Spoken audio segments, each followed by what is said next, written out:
Hey guys, thanks for coming back and watching another video. Today's video is going to be all about how to keep one of these plants alive, the Venus flytrap. And this poor helpless Venus flytrap was at the big box store and it was actually upside down in its container. So I'm adding another Venus flytrap to my collection, but hopefully this one will be able to survive. But I'm going to go A through Z on everything I know about Venus flytraps and keeping them healthy and happy.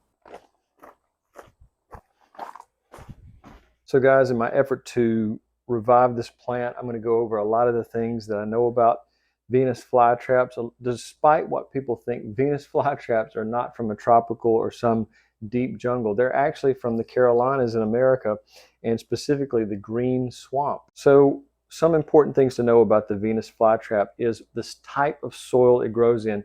The type of soil it grows in is usually very sandy and very acidic, and that's why we have peat moss, sand, and vermiculite, because the third component of the soil that it grows in is just very well draining. It doesn't hold a lot of water. Even though it's near the coast of the Carolinas, you still want to have well draining soil for your Venus flytrap. Now throughout the video, I'm going to interlace some of my favorite photos of Venus flytraps and the fact that they can eat insects. My wife didn't even know this was possible when I told her what it was. She had seen some of the plants around the yard, but never questioned me as to what they were. So that really made me laugh that she never thought, what is that? But anyways, that's a whole nother story. So even though these plants grow near large bodies of water, such as swamps and things like that, they do not like standing in wet soil. So the fastest way to kill one is to not allow proper drainage. That's extremely important, and that's why we have the perlite to allow for proper drainage, and the sand as well. We want the soil to be moist but not waterlogged. Now the soils they grow in tend to be very nutrient poor, and hence the reason that they can eat insects to supplement their diet.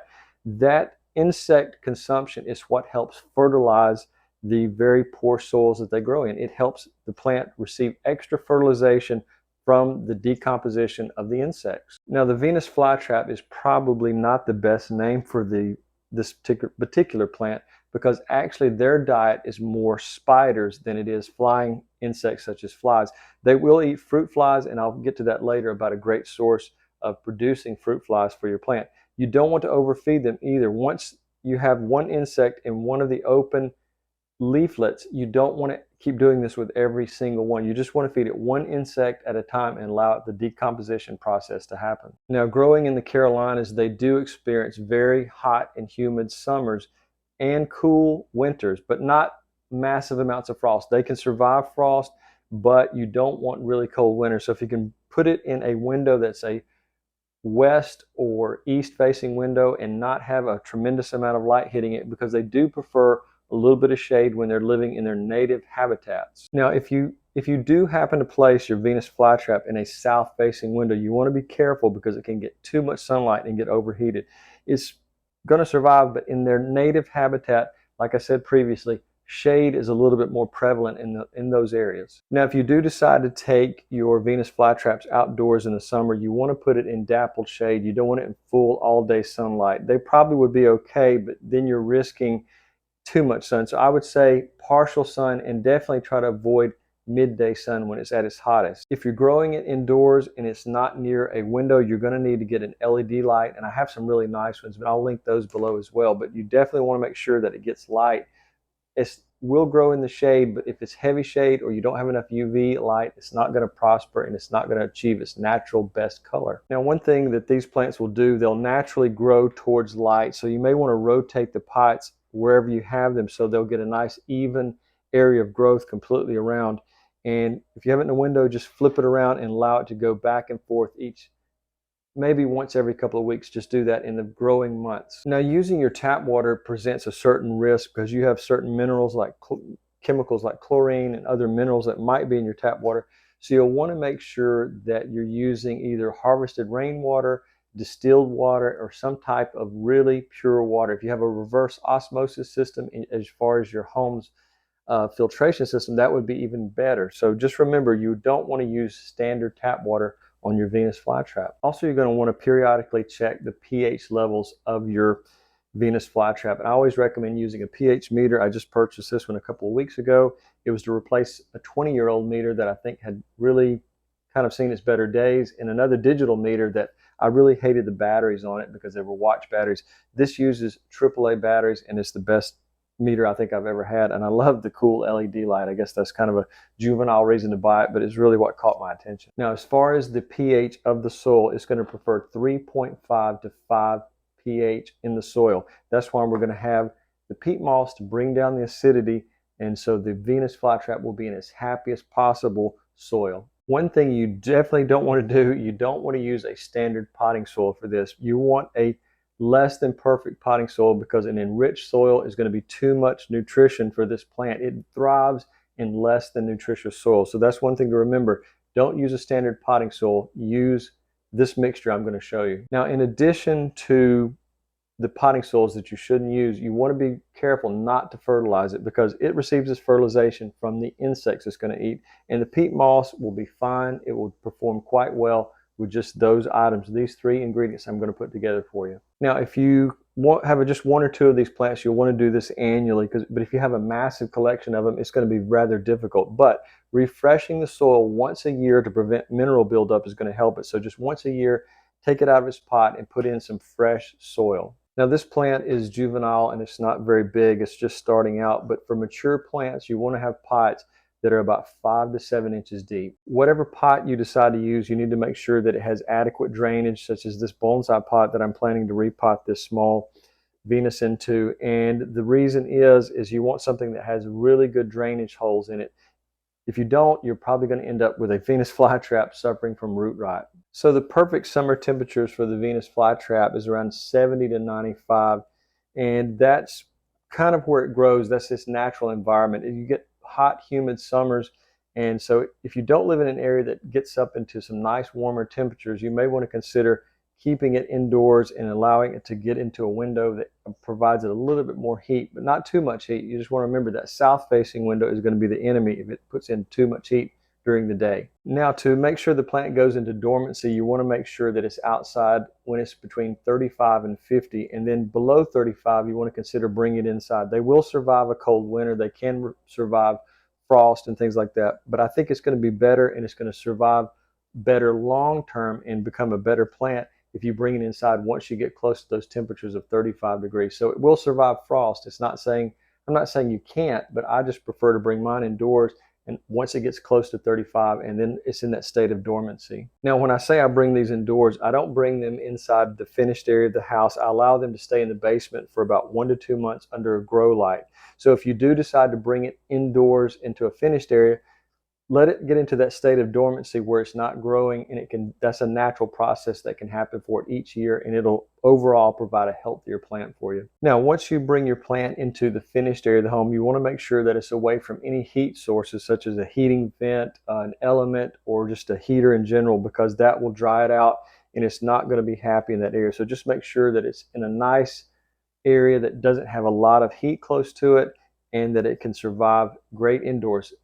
Unfinished basements near a window or garages, I think, are the best bet in the wintertime, but you can bring it into the finished area, but you're going to need to monitor it a little bit closer. Now, if you're in an area that gets extended periods of heat over 95 degrees for long periods of time, you want to consider bringing it into an area where it can get a little bit cooler air, maybe the basement or garage area. That's going to cause heat stress if it goes too many days with above 95 degrees, especially if it's in full sunlight or too much sunlight. That can cause a lot of problems for the Venus flytrap. Now, the optimal level of humidity for a Venus flytrap is between 50 and 60%. And what I'm planning on doing is using this humidity tray, and then I filled it with aquarium gravel. And then I'm going to, once I've potted this or put it in this pot, I'm going to set it directly on top of the gravel. But I don't want the drainage hole too far into the gravel, because that's going to have a wicking action and it's going to get too much moisture to the soil. So the purpose of the tray here is simply to add extra humidity and kind of replicate that swamp-like environment it's from once it becomes indoors, after it's had that period of time of rest in the garage. So I often talk about the versatility of these little solo sprayers. You can charge them up and use them for so many applications. I think I'm working on 3 of these around the house now, but having one of these in your area where you're growing your plants is a great idea, because you can lightly mist them, and it's just a great way to keep track of, make sure your plant gets plenty of mist. That's just misting to allow water. You don't want to do it too much. I would recommend per gallon, adding 1 tablespoon of hydrogen peroxide, and that might cut down on any possible fungal issues that might happen. Now, you might want to consider,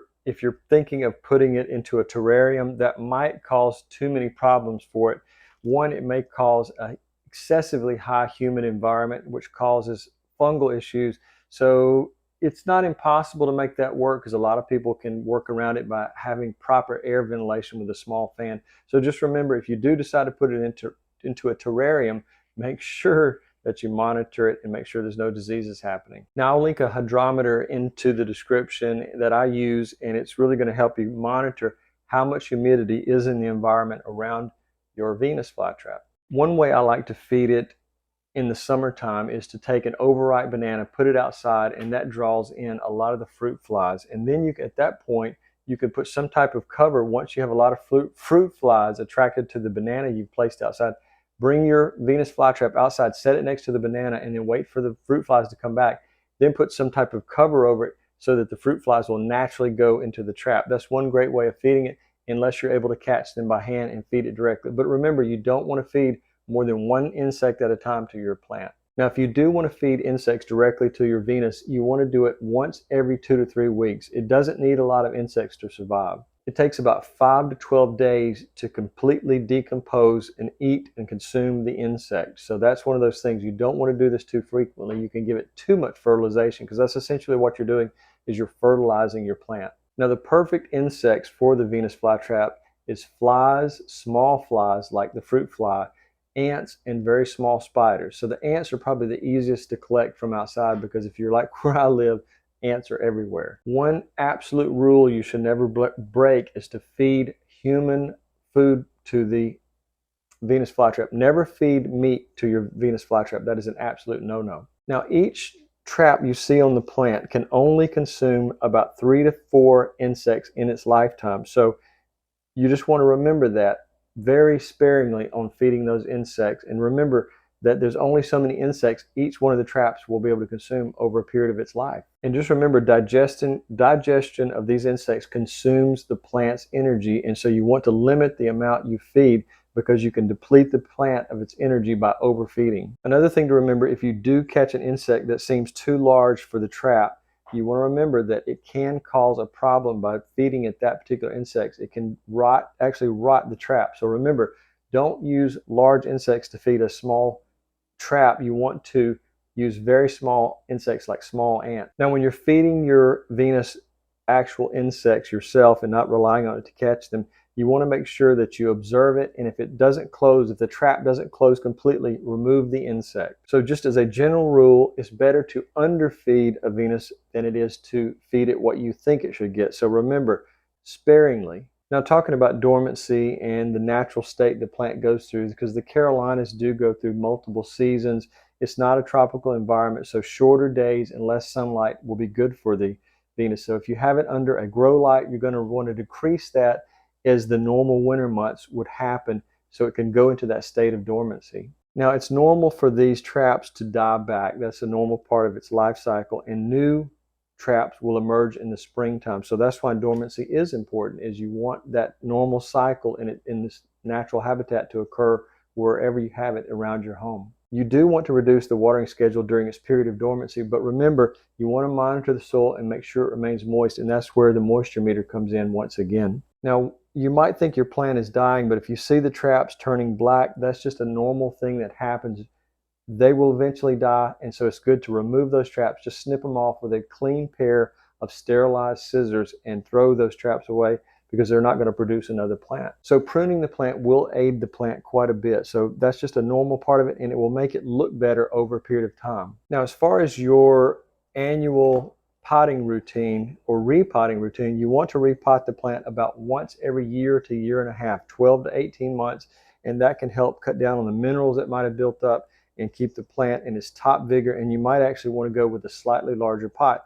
Also, when you're repotting, you can divide the plant and go from 1 plant to 2 plants. So it's a great thing to keep on your calendar, is repotting every 12 to 18 months. Now, when you do repot, you want to make sure that you keep it in a shaded location for one week, or if you're dividing the plant, same rule, make sure it's in a shaded location for 7 to 8 days. Now, if you want to use a fertilizer, you can use an orchid fertilizer at half strength, and you can spray the foliage directly. You don't want to spray the soil a lot, just a light misting on the foliage rather than spraying the soil. So that's something you can use, and I'll link some good orchid fertilizer down below. And again, the roots are very sensitive. So if you're fertilizing directly on the soil, you can damage the plant. So just be extremely careful, even with the orchid fertilizer. Also, if you don't have access to the orchid fertilizer or you don't want to try that, you can try a diluted seaweed fertilizer, diluted at like 50%. But make sure you're very careful with that as well.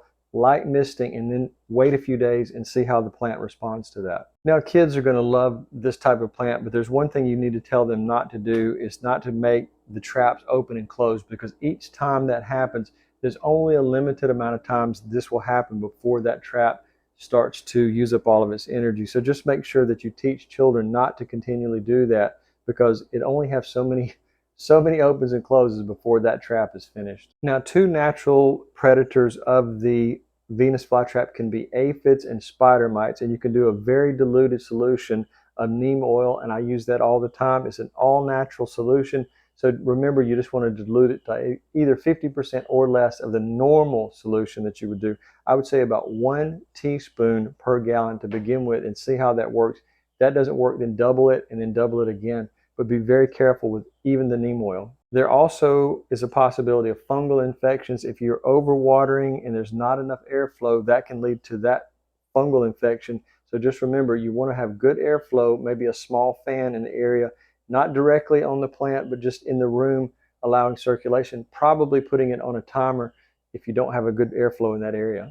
Now, you might be able to get one of the leaves or the stems to actually root if you use some rooting hormone. I've never tried it myself, but I have read that that is a possibility. You can get that to happen. Like most plants, with a good rooting hormone, you can start a whole new plant, but that process is not covered in this video. Again, speaking about pets and the Venus flytrap, to my knowledge and everything I've read, there's no toxicity of the Venus flytrap to cats or dogs or humans for that matter, but cats and dogs, out of curiosity, might chew on them. So you might consider placing your Venus flytrap up on a high shelf or away from where pets can get to it and destroy the plant, because they are very sensitive to damage.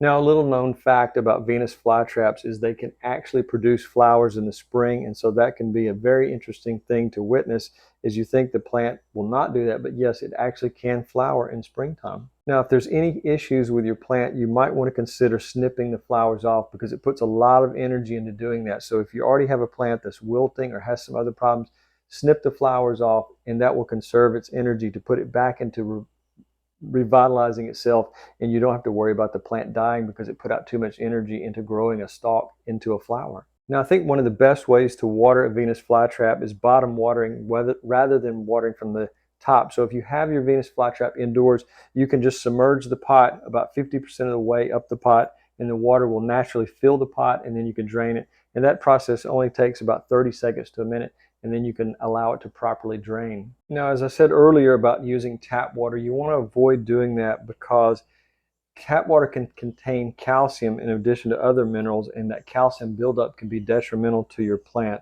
So just remember, back to the same thing we talked about earlier, is using a very good quality water, bottled water or rainwater, or if you have a very good water filter like a reverse osmosis. I hate to repeat that a second time, but a lot of times everyone seems to forget how toxic tap water can be to a very sensitive plant. Now, the leaves of the traps over time, they naturally do turn yellow. It's just part of the aging process, and they eventually will drop. It's just like any other leaf on any other plant. It has a certain lifespan to it, but it will send new ones out as soon as those have dropped, and it may take a little time to replace it completely. Another cause of yellowing leaves might be overwatering, so you want to be very careful about that as well. Again, go back to the underwatering and do that, but only do it sparingly. You just want to make sure the soil is moist but not waterlogged. Now, on the flip side of that coin, underwatering can also cause the leaves to yellow. So that's one thing to remember. The pH meter, the water meter, and the light meter, all those are going to have, and the temperature meter as well. It has 4 functions on that particular meter. But underwatering and making sure the soil is not dry is another critical thing. You want moist soil, not waterlogged. I know it's repetitive, but that's really important to know that balance. Now, the third cause of possible leaf yellowing can be too much sunlight. If you've got it in a window where it's in the south facing and it's getting a lot of sunlight, that can cause leaves to yellow. So that's the thing you might want to consider. A nice balance of shaded light.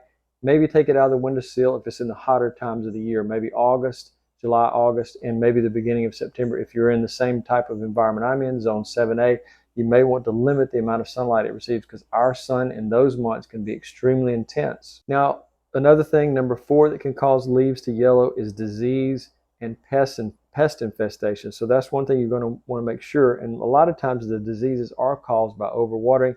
The pest issue can be addressed, as I stated earlier, with neem oil. Now, if you want to clean the leaves, one of the best things to use is a very small paintbrush. You can dust the leaves off. You don't want to dust inside of the trap, but just around the outsides of it. You can also do a very light misting and also use the brush. But again, not inside, only on the outside of each trap. Now, I know this is really obvious, and most people are going to think I'm crazy for even mentioning it, but some people might be tempted to do this, but never use any type of household cleaning chemicals.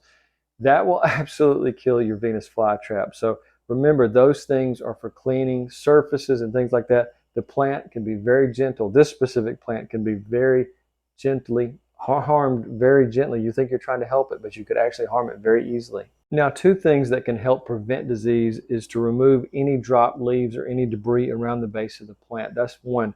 2, when you remove the leaves, if they droop, turn yellow or black, you want to cut them off, but only cut them with a pair of sterilized scissors. I always go back to using Listerine as an antiseptic, and that will help sterilize those. You can spray it a couple times and then wipe it down, and then that way you don't have to worry about causing a disease issue on your plant. Something like just Listerine, it works great. So guys, one of the last things I'm going to do is I'm going to mix the soil and I'm going to repot this particular plant, and hopefully it will be able to recover. It's a little wilted. It's been probably treated pretty roughly in the big box store. So I'm going to bring it in closer so you can take a look at that, and then we'll move on to the last part. So guys, the mixture here is I'm doing a 3-part mixture. 1 part perlite, 1/3 peat moss, and 1/3 sand. And the acidity that this plant craves or needs is going to be provided by the peat moss.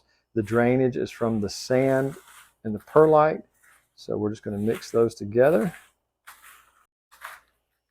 Okay, I'm going to carefully remove this from its pot. I'm going to try to keep you in frame there. But this is amazing that this plant has survived because it has been in a really tough situation inside the big box store. I'm going to remove that. And remember, when you do this, you want to keep it out of sunlight for at least a week. And we're going to bring our topsoil in here, or our potting soil in this case. And we're going to fill up our bonsai pot.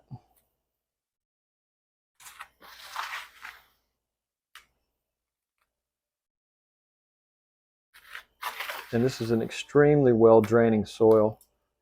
With the sand and the perlite, it mimics the environment that this plant originally adapted to.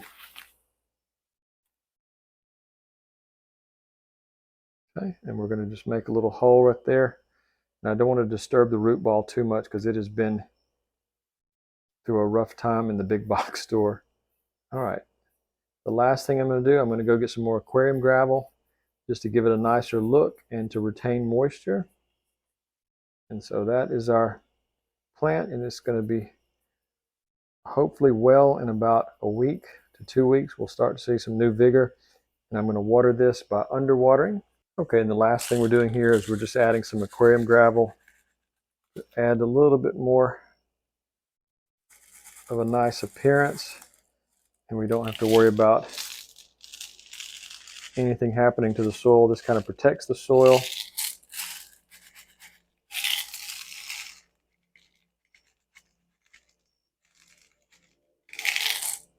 Okay, I'm just going to smooth that out a little bit, and we're going to underwater here. So I'm going to take our pot that's been sitting out for a couple days, and the water is not that cold. I'm just going to allow it to slowly sink into it and absorb the water.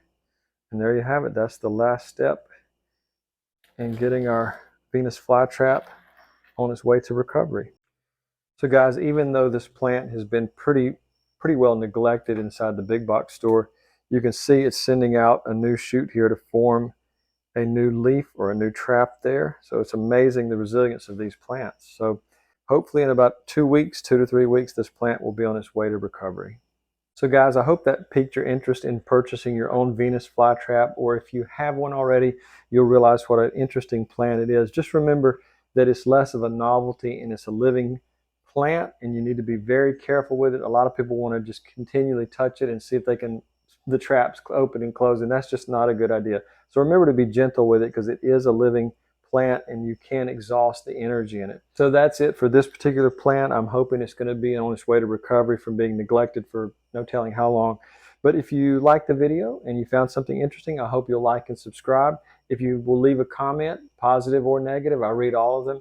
So just let me know what you think. If I misstated something or left something out, please let me know. I'm often very good at misstating things. My memory is not what it used to be. So guys, have a great day. Thanks for watching.